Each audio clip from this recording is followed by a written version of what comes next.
friends. So today we're doing a bit of a different video. We're actually going to be doing my first sewing video for this channel, which is really exciting for me because I've been wanting to sew, I don't know, for a very long time, at least since I was a teenager. I remember getting my first sewing machine, which was actually this antique one I still have that my grandfather gave me. I actually made an iPad mini case for myself, completely DIY. It was very hard too because there was cardboard involved to make it sturdy. The pattern I found was for a regular size iPad and I had an iPad mini. I actually think there was one that was a complete failure, and then I finally made one that fit my iPad. And of course the stitches were disgusting. There was still like thread hanging off of it. I didn't know how to make sure the thread wouldn't unravel, so I just sewed back and forth a million times, which is kind of how you make sure it doesn't unravel. But that was the last time I actually made anything with a sewing machine. This past year or so, I've been telling my grandfather, who's a tailor, that I do want to learn. He got me a sewing machine. This is the sewing machine he got me. Today we're just gonna make something simple. This is also not a tutorial video, so this is a person who is a complete beginner trying to make something knowing literally nothing with the help of YouTube. So I will put down below the video I'm using as a tutorial. This is kind of supposed to be just me trying it. It seems simple enough. Essentially, I'm going to be making a plastic bag tote. So it's not really a tote, it's a container, but it's made out of fabric that contains plastic bags. Dispenser was the word I was looking for. I'll pop a picture of what it's kind of supposed to look like somewhere on the screen. We'll see if we get that. But essentially we have all the things we need. 2 elastics, which mine are thinner than the ones she uses, but this is what I found on Amazon. Cut it to 10 inches like she says too. I'm using ribbon to hold up the bag in the closet that I'm gonna hang it in. This is just some extra ribbon I had lying around. I didn't feel like making something out of fabric. And then we have our fabric, which I tried to cut it to the specifications she had hers at, which was 22 by 19. This is just some scrap fabric that I had lying around, so I figured be perfect for this project because I don't really care what this thing looks like as long as it's functional and it doesn't look like a complete utter wreck like I guess my iPad cover was. I'm going to switch out of this face-to-face mode and we're gonna go overhead so you can kind of see what I'm doing. I do have my iPad here. I'll be honest, I'm probably gonna do this step by step through her video. Let's start on this project. I pressed the seam allowance for the channels, well, not just the seam allowance, but the whole channels for the elastic that's going to go at the top and the bottom of this bag. So you can see this is the other side. What I do like about this is, like, I totally wouldn't have thought of this, but she has you fold it twice. And obviously my channels are not even. You can kind of tell they're not perfect. But my elastic, I just have to make sure fits through here. So as long as I sew below where the clips are, which I'm actually gonna do that, we'll be fine. So the thing that I did to press them, if you don't know what pressing is you use an iron, which mine's off camera. I didn't think it was worth showing you how I ironed it because it's pretty simple, it's just ironing. I also did iron this fabric because it was folded prior to doing the video, and I cut it. It was not at this size. What's nice about how she folds these channels though in the video, it does allow the raw edge to go away, which is really nice. So what I'm going to do now is sew this, which I'm actually gonna turn on the light here, lower it just a little bit so you guys can see a bit better. I'm very nervous because I have not sewn in, as I said, quite a while. So I already have my sewing machine threaded, so luckily I did that before I did anything because I did not know how to thread this machine. I completely forgot how to do it, so luckily I learned. I'm gonna try to sew this in a straight line. We'll see how well that goes. What I'm going to probably do, try to line up the edge here with, there's like some lines here. It'll show you how much seam allowance you're giving, so you can see if I keep this edge along the line here, that's the guide, I should be fine. I'm actually probably going to adjust myself a little bit because I do feel a little awkward in this, how far away the machine is from me. All right, that's a bit better. You can also kind of see the lines a bit better here too. So these are the guidelines. Each one, I believe, is a 1/4 inch or an 1/8. I think it's an 1/8 of an inch, yeah. Each line is an 1/8 of an inch because this would be a half. But of course, this piece is a 1/4 of an inch. The foot, this part of the foot, 1/2 of the foot is 1/4 of an inch. So I am really giving myself a 1/2 an inch here. I could probably give myself less for the elastic, but I'm also very nervous about how much I'm gonna stray from that. So I'm giving myself a little more allowance for the channel. I do have this on the stitch length of 3, and it's just a straight stitch, which I set my machine up to. And I'm gonna try to go slow, but sometimes I'm still getting used to the pedal, so.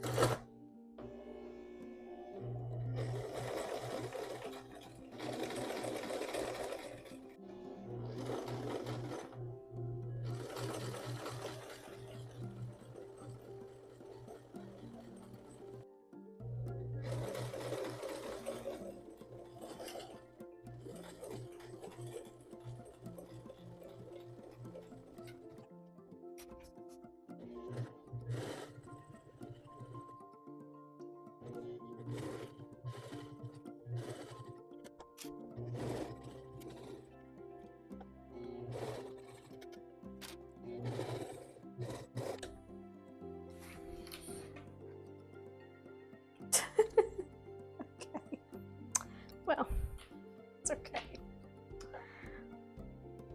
Somehow that happened.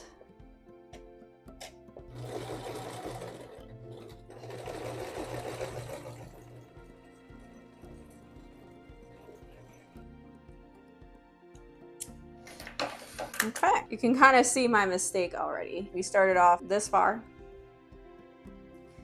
and we ended up that far, so you can kind of see. But it's funny because I think in the end it was fine because this piece, the channel itself, is pretty even throughout. It's just, I guess, the way I folded it, but there's more fabric on certain ends. That's okay. So I'm gonna do the other side, this side next, and I guess I'll put it on 2 times speed so you guys can see it.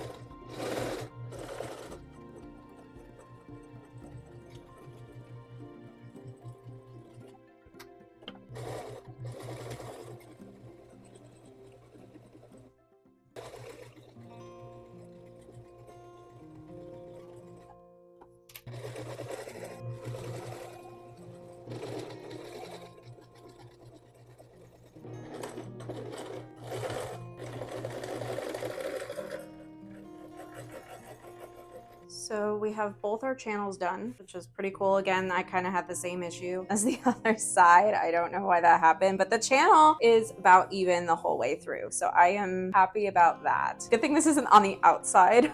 So the next thing we're going to do is put the elastic into the channel that we just created. The best way to do that is honestly to use a seam, which I have a few here. So what we'll do is we'll take a safety pin. It will open for me. There we go. Take a decent sized one because I want to make sure it doesn't go through. But we're going to take a safety pin in one end.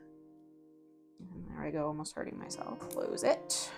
Go. And what we're going to do on the other end is put a clip. She uses a pin in the video, but I'm going to use a clip because that's what I have. We're guiding this through. It'll stop it here. And I'm going to basically weave it through the other side. So this is I believe the 19-inch side. Shoot. Yeah, it is 19-inch side. Okay, so we're just going to, the fabric is going to gather because that's just how that works.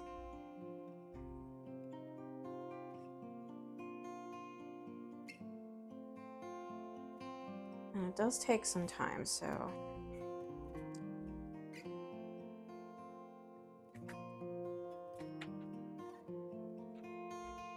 And I'm starting to get, you can kind of see the fabrics gathering.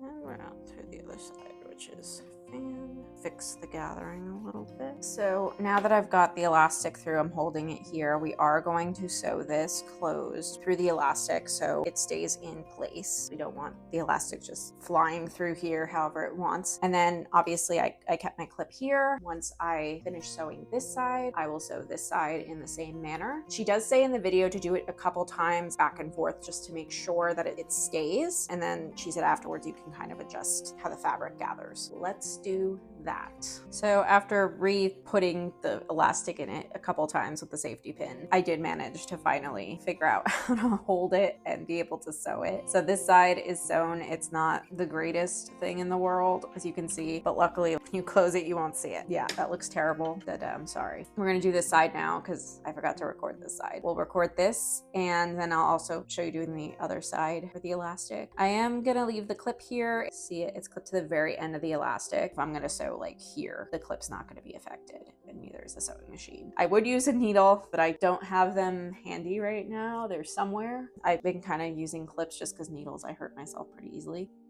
That'll work.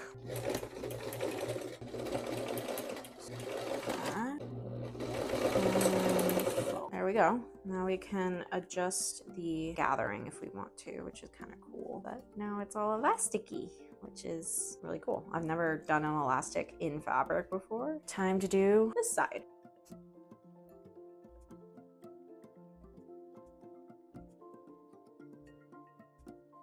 Now we got this one on this end, which I'm actually gonna try to ungather the fabric so much the tension isn't all up this side. Makes it a little bit easier. As I said before, I just put the tiny, take like just the very end, and it should keep it. Okay, back to sewing.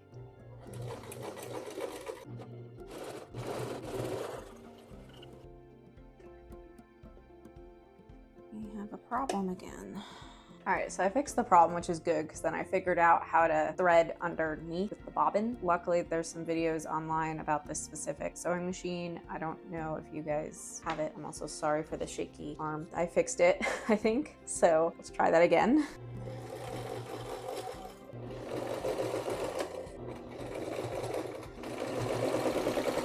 My stitches look good. The best way to know if there's something wrong with your sewing machine is to actually look at the stitches. They would look very odd if there was. And now we have the elastic in this one as well, which is great. It's not gonna go anywhere. Yeah, it's not gonna go anywhere. So we have the elastic on both sides now, which is cool. Okay, so now we are going to actually make the bag, which to do that, we're going to put the two right sides together, essentially folding it in half. And I'm going to use my clips to hold it in place, and we're basically sewing this. And yes, I know I'm probably overkilling it on the the clips, but I'm a beginner. I'm probably gonna overdo a lot of things. It's okay. Now she says to use pinking shears on the seam allowance. My grandfather actually serged this fabric because I asked him to do something with it at one point, so he serged this raw edge for me. I'll probably do just a zigzag stitch. I don't know what I'm gonna do because we have half of it is serged and half it is not. And I feel like if I cut this, I might still just use the pinking shears because my grandfather gave me some. I have them since I do not have a serger. So that's how that's going to work. Now we just have to sew this, which will be fun. I think I'm actually going to do it this way so you can kind of see. And I'll try a 1/4 inch seam allowance. We'll see what we end up doing.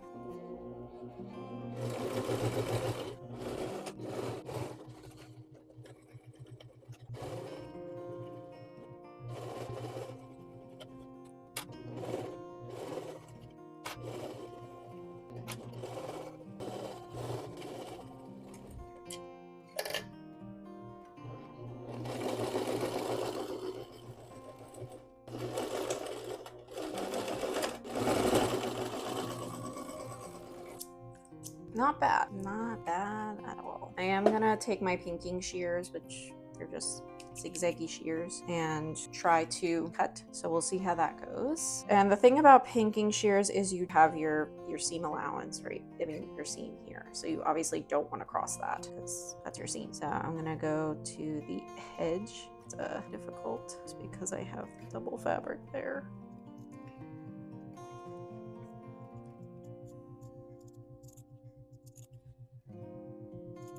Not the prettiest thing in the world, but luckily it's on the inside, so I don't really care. Yeah, this cannot go through 2 layers of fabric very easily. So you see what it kind of does to the edge. It makes it so it won't fray. So here's my bag, right side out. So here's the seam that we did, which, hey, not half bad.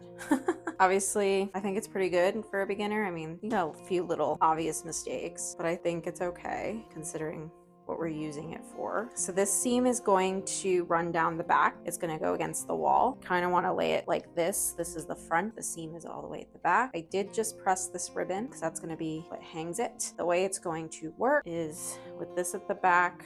This is where we're going to sew this one. This is where we're going to sew that one. Pretty good, if I do say so myself.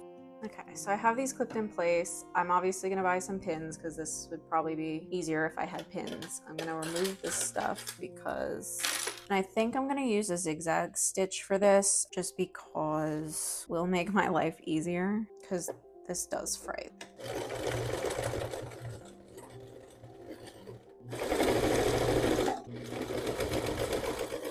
Okay, again, not my best work, but it is done. Do the same thing for this side.